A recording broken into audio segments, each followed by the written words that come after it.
Daniel Franklin, bonjour. Bonjour. Bienvenue à Paris dans le buzz média Orange et Figaro. Je rappelle, vous êtes journaliste, alors on dit executive editor, c'est l'un des patrons de la rédaction de l'hebdomadaire The Economist, qui est l'une des bibles de la presse mondiale. Je rappelle qu'également ça a été créé, donc, ce titre britannique, il y a 160 ans. Vous êtes aussi le patron de la rédaction de The World In, donc, qui est une publication annuelle de réflexion et de prévision sur les tendances de l'année. Pour évoquer votre actualité, celle du groupe, je vous propose de découvrir le chiffre du jour. 1,5 million, c'est le nombre d'exemplaires de l'hebdomadaire The Economist diffusé aujourd'hui dans le monde. Alors, sur 10 ans, la diffusion payée a augmenté de 95%, c'est-à-dire pratiquement 100%. Comment vous expliquez ce bond? Je veux dire, d'une certaine manière, The Economist est à l'abri de la crise qui touche la presse dans le monde? Oui, je pense qu'il y a plusieurs raisons pour ça. D'abord, surtout, rester fidèle à nos valeurs, la qualité surtout. Il y a un peu de chance qui joue là-dedans aussi. Le fait que la langue anglaise est maintenant utilisée partout dans le monde et continue de croître, c'est bien sûr à notre avantage. Mais aussi, je pense que ce qui est très important, on est surtout global. On a une attitude globale. On écrit sur tout le monde et le monde entier.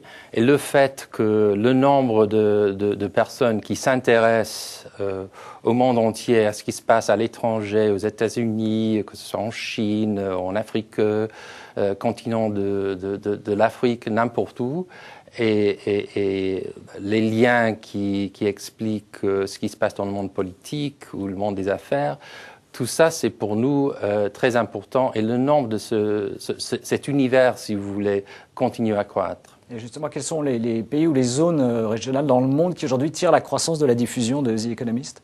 On a une très grande croissance aux États-Unis, l'Amérique du Nord en général. En Inde, c'est intéressant, c'est très important, de plus en plus important pour nous, mais aussi en Europe. Et même, on pourrait dire que la Grande-Bretagne, c'est un marché pour nous très mûr, mais ça continue à croître. On a une diffusion de plus de 200 000 exemplaires. Alors c'est étonnant qu'après 160 ans, ça continue à croître. Alors vous-même, vous êtes depuis, je crois, 27 ans dans le groupe The Economist. Quel regard vous avez aujourd'hui sur l'évolution justement de la ligne éditoriale? Est-ce qu'elle a profondément changé ou pas du tout? En principe, ça a resté d'une façon étonnante, plus ou moins. On reconnaît exactement aujourd'hui comment c'était il y a 27 ans. Alors les principes restent pareils, mais bien sûr il y a eu des évolutions très importantes, surtout dans le monde digital. Enfin le site est très important, les éditions digitales de plus en plus importantes. Voilà, exactement. Alors, l'effet, l'influence qu'on a à travers le monde, ça a changé. Maintenant, on est lu très profondément aux États-Unis, en Asie, ça a augmenté. Alors mais le principe, la culture, si vous voulez, de The Economist, ça a resté comme c'était avant. Alors The Economist, je rappelle, est pas contrôlé, mais détenu par 50%, je crois, du capital par le FT, le Financial Times, qui est une filiale, en effet, du groupe Pearson. On voit que vous êtes capable de faire des unes comme celle la semaine dernière sur Berlusconi, l'homme qui a grosso modo arnaqué entièrement un pays pendant de nombreuses années. Quelle garantie vous avez sur l'indépendance du titre pour avoir une telle autorité éditoriale?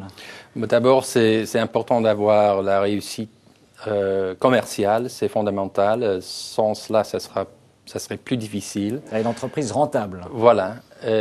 Aussi, je pense que ça va très profond, c'est enraciné dans la culture. Enfin, il y a une culture d'indépendance qui remonte même au début, à l'origine de l'entreprise. Mais c'est aussi protégé. C'est important de comprendre aussi, c'est que il y a une constitution qui protège la rédaction de toute influence commerciale. Et il n'y a pas un gérant de The Economist, un propriétaire de The Economist qui pourrait, par exemple, licencier le rédacteur en chef. Ce n'est pas possible. Donc il y a une protection de la rédaction à l'égard des actionnaires. Exactement. Et ça se sent. Et ça, c'est diffusé à travers les collègues de la rédaction. La rédaction, c'est une centaine, je crois, de journalistes Exactement, actuellement, qui jamais ne signent d'ailleurs dans le journal. Pratiquement jamais. Pratiquement jamais. Pratiquement jamais. Il y a des occasions où, par exemple, on a les soi-disant special reports, des articles à fond sur des pays, par exemple, comme d'ailleurs celle sur l'Italie. Là, c'est signé, mais normalement, c'est la voix de The Economist. Alors, le groupe est aussi, je le rappelle, donc, et vous êtes le patron de la rédaction de The World In, donc une publication annuelle. Également Intelligent Life, donc, qui est un magazine d'art de vivre et sur la culture qui est devenu, je crois, bimestriel récemment. Que représente la diversification pour un groupe de presse comme The Economist aujourd'hui, en dehors de la presse écrite elle-même? Bien sûr, c'est la base, c'est toujours l'hebdomadaire, ça reste fondamental, mais c'est important de chercher, de diffuser en d'autres directions. Donc, The World In, ça existe depuis 25 ans et ça a plus d'1 million d'exemplaires de diffusion, c'est important.